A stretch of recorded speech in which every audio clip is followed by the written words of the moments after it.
fais style, mais tu kiffes. Salut toi. Alors aujourd'hui, oh oui, bien sûr. Aujourd'hui, j'aimerais parler de la différence entre la motivation et la discipline. Et c'est une vidéo qui est spécialement pour les gens qui n'arrivent pas à se tenir à des routines de vie qui sont considérées comme simples, comme se lever tôt le matin, comme je sais pas, travailler régulièrement. Quand on est étudiant, je veux dire, quand on est salarié, on n'a pas le choix. Je sais pas, s'en tenir pour les entrepreneurs, faire des tâches récurrentes qui sont pas cool, genre déclarer l'URSSAF régulièrement, je sais pas, faire un post par jour sur Instagram, que sais-je. Souvent, on se repose sur ce sentiment éphémère qu'est la motivation. Ça m'est arrivé quand j'avais un blog, quand j'étais blogueuse, et j'avais des périodes où j'avais énormément d'inspiration. J'écrivais genre 1 article par jour, 2 articles par jour, et je tenais comme ça pendant, 10 jours. Et au bout de 10 jours, la motivation, elle partait. Et j'écrivais moins souvent. J'attendais plus. Et puis, je finissais par plus avoir de motivation du tout. Et j'écrivais plus rien. Sauf que, au début, tu promets des trucs. Ça arrivait à beaucoup de youtubeurs, ça, dont Antoine Daniel. Au début, tu promets des trucs, genre une fréquence de publication que tu ne tiens qu'au début, puisque au début, t'es motivé. Et ensuite, t'es plus motivé. Du coup, quand t'es plus motivé, tu travailles plus. Et la motivation, c'est hyper éphémère. Ça peut revenir, dans 2 semaines, tout comme ça peut revenir dans 6 mois. On ne sait pas. Donc si tu te reposes sur ce sentiment-là pour accomplir tes objectifs, genre, aujourd'hui je suis motivée pour suivre mon programme diététique, et puis demain tu ne l'es pas, tu vas pas avoir des abdos demain, moi je te le dis. Donc pour ça, il faut se reposer sur autre chose, et cette chose, c'est la discipline. Alors on confond souvent la discipline et la rigueur. La rigueur, c'est un petit peu ce jugement... on pense que la discipline, c'est avoir de la rigueur, c'est-à-dire avoir ce jugement de valeur comme quoi on fait ça et c'est pas autrement. C'est un peu... quand on parle de discipline, on pense un peu à l'armée, quoi. C'est... je me réveille tous les jours à 5h du matin pour écrire un truc, machin. Mais c'est pas de ça dont je parle. Je parle du fait que quand t'as décidé de faire un truc et que tu t'es engagé là-dedans, que t'aies envie de le faire ou pas, que tu sois motivé à le faire ou pas, il faut le faire quand même. Et se pousser à faire les choses malgré le fait qu'on n'en ait pas envie, c'est ça la discipline. C'est chaque jour... Putain, il y a des matins à 6h30 que Cluedo me réveille pour aller faire pipi. Les pompiers, arrêtez. Merci. Il me réveille pour aller faire pipi. Est-ce que j'ai envie à 6h30 de me lever de mon lit pour qu'il aille faire pipi? Non, j'en ai pas envie. Est-ce que j'ai envie de faire ma routine matinale à ce moment-là pour me réveiller? Non. J'ai pas envie de me réveiller le matin. Je suis entrepreneur. J'ai pas besoin de me lever chaque jour à 7h30, ou plus tôt d'ailleurs, la plupart du temps, pour travailler.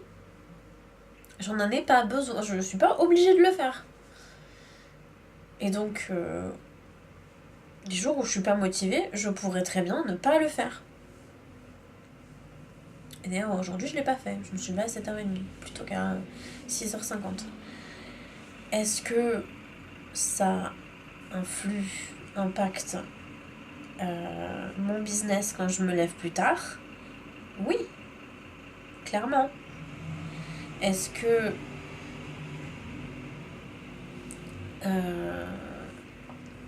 est-ce que c'est pour ça que je dois le faire? Oui, mais clairement, je suis pas obligée. Je suis pas obligée. Je pourrais mettre un coup de collier une fois toutes les 3 semaines, les fois où j'ai de la motivation, et espérer obtenir des résultats à ce moment-là. Sauf qu'il y a certains trucs qui demandent qu'on les fasse au fur et à mesure et qu'on ne repose pas sur cette motivation qui est éphémère. Par exemple, le sport. Si tu veux des résultats en sport, il faut aller au sport régulièrement. Tu ne peux pas, la veille d'une compétition en haltérophilie, faire un entraînement de 5 heures et te dire que le lendemain, tu vas tout déchirer. Non. Il faut pendant plusieurs années que tu t'entraînes, et puis tu t'entraînes, et voilà, au bout d'un moment, même si tu fais un entraînement qui est nul un jour, et que tu te sens pas bien, et que tu es frustré, il faut y retourner le lendemain. Et c'est comme ça que tu vas progresser. Et c'est pareil pour plein de trucs, pour le business aussi. Tu peux, espérer faire une campagne de promo qui dure 24 heures, les 24 heures où tu es motivé, et avoir des retours rapides. Je suppose que dans certains marchés ça marche, hein.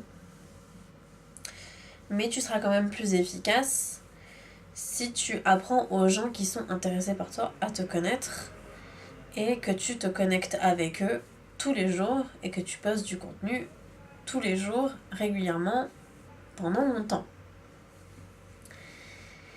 Et c'est ça le problème principal de la plupart des gens qui ne savent pas travailler régulièrement, c'est qu'ils ne comprennent pas que parfois on ne peut pas donner un coup de collier, il faut travailler régulièrement un petit peu tous les jours. Alors il y a des astuces aussi pour ça, pour apprendre à travailler régulièrement chaque jour.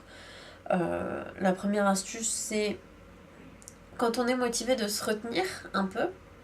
C'est-à-dire que si j'ai envie d'écrire 3 articles là tout de suite maintenant, bah j'en écris un, et demain j'en écris un deuxième, et après-demain j'en écris un troisième, même si demain j'en ai pas envie, et même si après-demain j'en ai pas envie. Parce que le fait de se retenir, d'avoir toute cette motivation, ça va permettre de pas obséder sur un seul sujet, et ensuite passer à l'autre, ensuite passer au suivant. Donc ça, c'est la première chose. Petit peu peur. Ensuite, en ce qui concerne la motivation et la discipline, il y a un espèce de... Comment dire, une espèce de décharge d'endorphine qui est très très forte quand on succombe à sa motivation d'un coup et qu'on abat tout le travail d'un coup et que tout est parfait. Il y a cette décharge d'endorphine qui me dit putain comment je suis bon et tout, j'arrive à faire tout ça d'un coup. Sauf que les gens qui font ça ne savent pas que tu peux avoir un petit peu d'endorphine tous les jours à chaque fois que tu accomplis un petit truc. Et ça, c'est top aussi. C'est top. Tu peux te sentir fier à chaque fois que tu sors d'un entraînement, même si t'as pas fait grand chose. Et c'est top. Tu peux te sentir bien à chaque fois que t'as fait la vaisselle. Parce que tu sais que tu t'as accompli ça régulièrement.